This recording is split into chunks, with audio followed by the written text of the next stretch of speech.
It's the genetically blessed Victoria Michaels back with another YouTube tutorial. Yes! This one is a sewing tutorial, my first sewing tutorial. And today I'm going to be showing you how to make this gorgeous sequin gown. What you'll need for this tutorial is 3.5 meters of your favorite or most fabulous sequin fabric, 2-ish meters of like a lining type material. So for this one I've used a nude sort of stretch or spandex.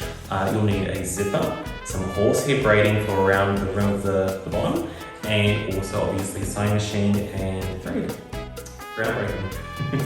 Now before I start, I would like to make a disclaimer that in no way am I claiming to be a professional seamstress. I haven't been to fashion school. This is literally all self-taught and it's how I would do it. So if you don't like it, don't watch. Alright, let's begin. So to start with, I have got a template that I always use for a lot of these creations laid out on some nude stretch fabric, and it's folded on itself, so there's 2 layers that I'm cutting. And I like to do it on the floor because it's the only flat surface that it can accommodate what I'm trying to achieve. Obviously I've split that up, and now we are putting the same template onto my sequin fabric, just turned the wrong way inside, and I'm marking out the bottom of the train. So I've measured how long I am off the end of the template, and I'm adding a little bit extra for seam allowances, and also, so that it hits the floor if I've got high heels on. What I've done, you can see on the bottom piece there, that is the back side of the train. So I want it to be a little bit longer, obviously, than the front. So I've got a bit of drag on the back. And I'm just measuring out a lovely, perfect circle. And now we're cutting it out. Chop, chop, chop. Snip, snip.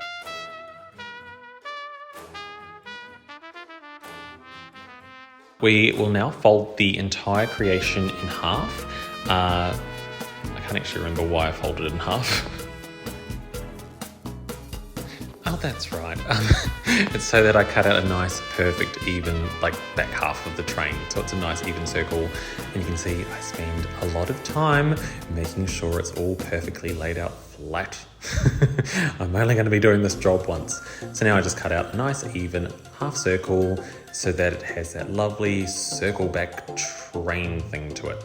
Now we're going to lay out one of the layers of the nude on one of the layers of the sequin and pin them the right ways together, and then sew it up all around except for the bottom, obviously, because if you sew it straight across the bottom, there will be a giant stitch mark through the middle of the outside of the gown. Repeat again on the other side. You could hem it, so you can see I've actually hemmed the bottom of that nude piece already separately so that it doesn't unravel when you put the thing on. But it's going to be on the inside, so it doesn't matter too much anyways.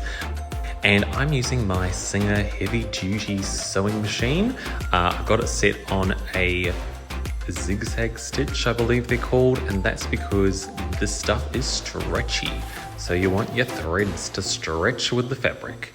And yeah, you can see it's set on number 2 for the dial. I don't really know. I just leave them on the same thing all the time, honestly. We use either the straight stitch or the squiggly stitch.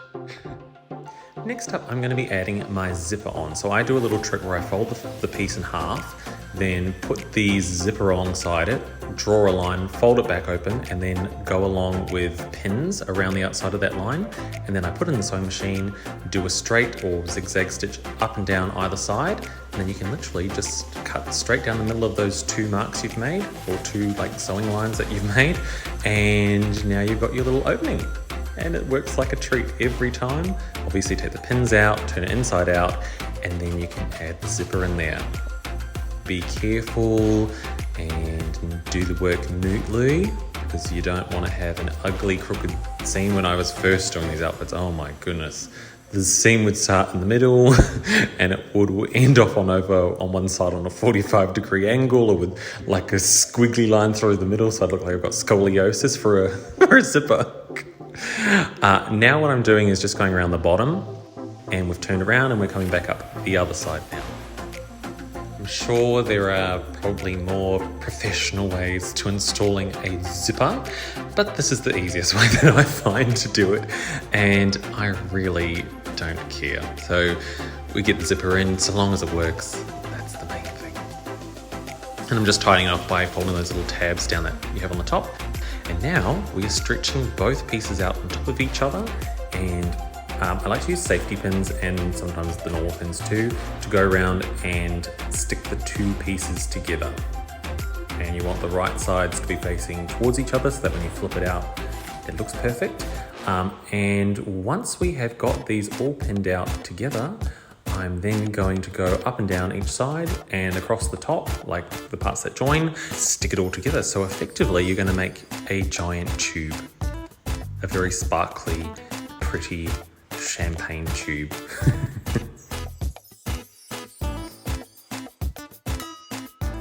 I like to try and go up and down both sides a couple of times because you don't want to have a blowout while you're wearing it. Suddenly your guts are hanging out. Yes, and you can see we're now at the bottom of the entire piece, the garment. And now what I'm doing is going to set myself up to go around the entire, I don't actually know what I'm doing here. More stitching. Stitch, stitch, stitch. Oh, I can see I'm going across the top just to try and zip it down nicely. And now I'm going around the bottom to hem it. So I'm folding the bottom in of the hem so that it doesn't look all manky. We want a really nice finish to our hem. So to do that and to give it some definition, we're going to add that horsehair braid. So all you literally do is just put it on there and then stitch it on, and it gives a really nice, I don't know, circle to your curves when they hit the ground. Anyways, when you get to the end of the horsehair braid, you literally just flip it over on itself and finish it off. And now we have pretty much got a finished product. I did have a little bit left over of the sequin fabric, so I decided to make those two pieces on the shoulders. I cut out two rectangles, sewed up each side and attached them, and voila. Well, hello. It's beautiful. Like a mermaid champagne, or rather a champagne mermaid. I hope you liked this video and I hope it was useful.